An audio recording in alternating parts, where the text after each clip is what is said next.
హర్ష సాంప్రదాయంలో మానవాభ్యున్నతికి సంబంధించిన ఎన్నో వ్రతాలు, పూజలు కనబడతాయి.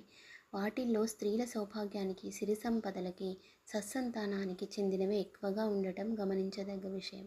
అలాంటి వాటిల్లో రంభా వ్రతం ఒకటి. రంభ అంటే అరటి చెట్టు. దానిని పూజించడమే ఈ వ్రతం. ఈ వ్రతాన్ని స్త్రీలు జ్యేష్ఠ శుద్ధ తదియ నాడు చేసుకుంటారు. ఈ వ్రతం చేసుకోవడం వల్ల వివాహం కాని యువతులు వివాహం జరుగుతుందని, కోరిన వరుడు లభిస్తాడని ఒక విశ్వాసం. దీన్ని ఎలా ఆచరించాలో, దీనికి సంబంధించిన కథ ఏమిటో తెలుసుకుందాం. వ్రత విధానం. ఈ వ్రతం చేసుకోవాలనుకునేవారు ఉదయాన్నే లేచి కాలకృత్యాలు పూర్తి చేసుకొని, తర్వాత తలస్నానం చేసి శుభ్రమైన బట్టలు కట్టుకొని వ్రతాన్ని ప్రారంభించాలి. అరటి చెట్టు ముందు వ్రతకర్తలే వీలైన చోట అరటి చెట్టును నాటుకోవచ్చు. ఆవు పేడతో అలికి వ్రతానికి ముందు రోజున ముగ్గులు పెట్టి అలంకరించాలి. దాని క్రింద మండపం వేయాలి. ఆ చెట్టు నీడన పద్మాసనం వేసుకుని సాయంకాలం వరకు కూర్చొని అరటి చెట్టుకు అధిష్టాన దేవత అయిన సావిత్రిని ధూపదీప నైవేద్యాలతో పూజించాలి.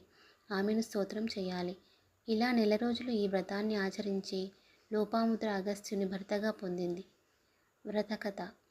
దక్షయజ్ఞంలో సతీదేవి దగ్ధం కావడంతో ఆ వియోగాన్ని భరించలేక పరమేశ్వరుడు హిమాలయాలలో ఘోర తపస్సు చేసుకోసాగాడు.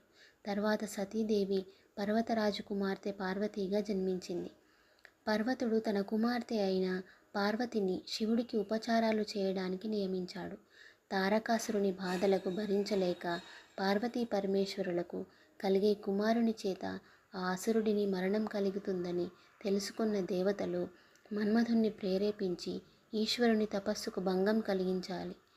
దాంతో ముక్కోటి తన మూడో కన్ను తెరచి మన్మధుడిని దగ్ధం చేశాడు. దాంతో పార్వతి చాలా వ్యధ చెంది తల్లి అయిన మేనకాదేవి దగ్గరకు వెళ్ళి బాధపడ్డది. తరువాత ఒకనాడు హిమవంతుని దగ్గర సప్త ఋషులు వచ్చారు. అప్పుడు హిమవంతుడు తన కుమార్తె పడుతున్న బాధను వారికి చెప్పాడు.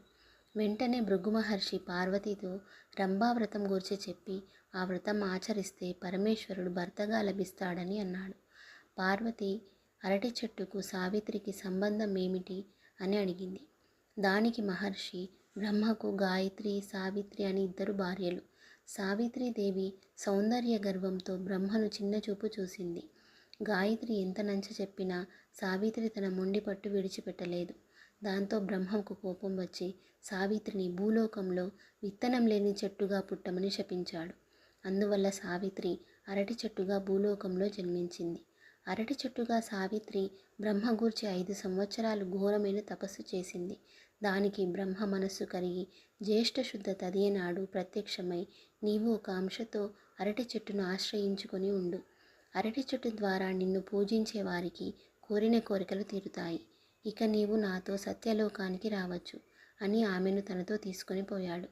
జ్యేష్ఠ శుద్ధ తదియ నాడు సావిత్రికి శాప విమోచనమైంది కాబట్టి ఆ రోజు ఒక పర్వదినమైంది అని చెప్పి ఆ వ్రతం తప్పక ఆచరించమని చెప్పాడు. తరువాత పార్వతి యథావిధిగా రంభావ్రతం ఆచరించి పరమేశ్వరుణ్ణి భర్తగా పొందింది.